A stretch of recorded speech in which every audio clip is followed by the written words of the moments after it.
बुधवार को सिट्टू के बैनर तले जिला भर के हजारों मजदूरों ने केंद्रीय ट्रेड यूनियनों की अखिल भारतीय हड़ताल के आह्वान पर हमीरपुर में जबरदस्त विरोध प्रदर्शन किया है। सुबह ही मजदूर तहसील परिसर के पास जमा हुए और फिर मुख्य बाजार से जुलूस निकालते हुए गांधी चौक पर सभा की।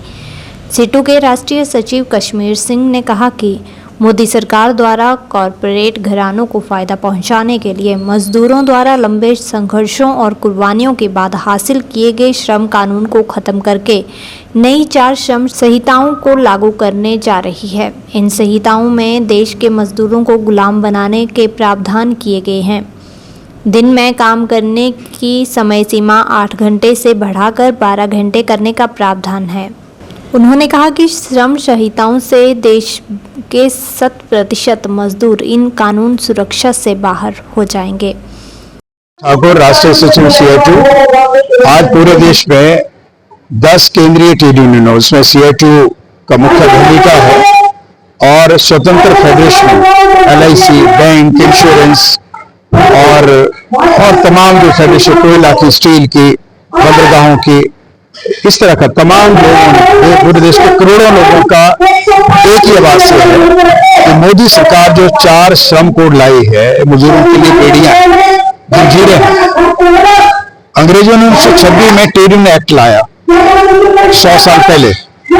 आज मोदी ने उसको उल्ट दिया, मजदूरों का ट्रेड यूनियन का अधिकार बनाने का हक छीन लिया, मजदूरों को धरना प्रदर्शन करने का अधिकार छीन लिया, हड़ताल करने का अधिकार छीन लिया और अगर कोई करता है तो उसको क्रिमिनल एक्ट से जोड़ दिया, भारतीय न्याय संहिता से, धारा 111 से। अगर करेंगे तो 10 साल की सजा होगी और वो ऑर्गेनाइज्ड क्राइम होगा, सबका ऑर्गेनाइज्ड जुल्म होगा। ये कर दिया और उसको लेकर कार्रवाई शुरू हो गई। जम्मू में 427 ट्रेड यूनियनों को रद्द कर दिया सरकार ने इसी ग्राउंड्स पर। एक बात ये है। दूसरा है, आज आप देख रहे हैं कि भारत सरकार ने नौकरियों का स्वरूप बदल दिया। नौकरियां किस तरह की होंगी? पक्की नहीं होगी, पार्ट टाइम होगी, अंशकालीन होगी, फिक्स टर्म होगी, ट्रेनी होंगे, इस तरह की नौकरियां हैं, रेगुलर नहीं होगी। तो उससे क्या है, आने वाले समय में देश के अंदर जो है रोजगार का बहुत बड़ा बदलाव है। ड्यूटी 8 घंटे से 12 घंटे। महिलाओं को गुजरात में बोल दिया रात्रि शिफ्ट में आप काम करेंगे फैक्ट्रियों में, पहले नहीं था। पहले हॉस्पिटल में ही था नर्सिंग और दूसरा यही था, बाकी जगह नहीं था, फैक्ट्रियों में नहीं था। और अभी हर तरह के मजदूर पर हमला है। आपने देखा LIC को FDI कर दिया, फॉरेन डायरेक्ट इन्वेस्टर, 100% विदेशी कंपनियां LIC करेंगी। बैंकों का निजीकरण हो रहा है। BSNL आपने देखा पहले ही जो है वो मौनासन पर है, ऐसी दशा सरकार ने कर दी। और इसके साथ साथ बंदरगाहें, बैंक, सारा बेच रहा है। और अभी एक और लाया अभी 10 दिन पहले, एम्प्लॉयमेंट लिंक्ड इंसेंटिव। ये क्या है? भारत सरकार के खजाने से उद्योगों में जो काम करते हैं लोग, उनको भारत सरकार पैसे देगी। कारखाने में, लाले के कारखाने में काम करेंगे, पैसा कहां से जाएगा? भारत सरकार से। ये पूरा नंगा नाच है। बड़े बड़े उद्योगपतियों को सारा देश को सौंप रहे हैं, प्राइवेट कर रहे हैं सारे देश को, सारी सिस्टम प्राइवेट कर रहे हैं, पेंशन खत्म कर दी सारी पहले। इसलिए जो है मजदूरों के जो सारे कानून बदलिए, उससे बेड़ियां डालने का काम है।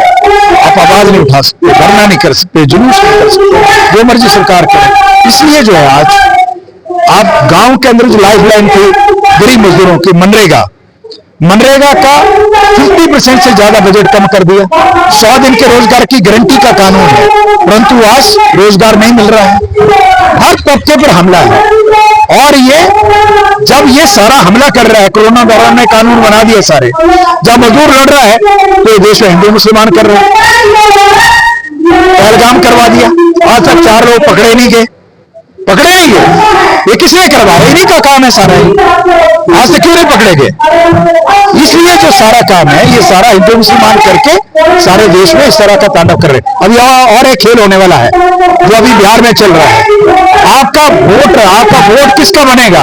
आपको प्रूफ देना पड़ेगा आपके दादा का जन्म कहाँ हुआ, आपके बाप का डेट ऑफ बर्थ क्या है, आपके परदादा कहाँ हुआ, किसके पास है? किसी के पास नहीं है।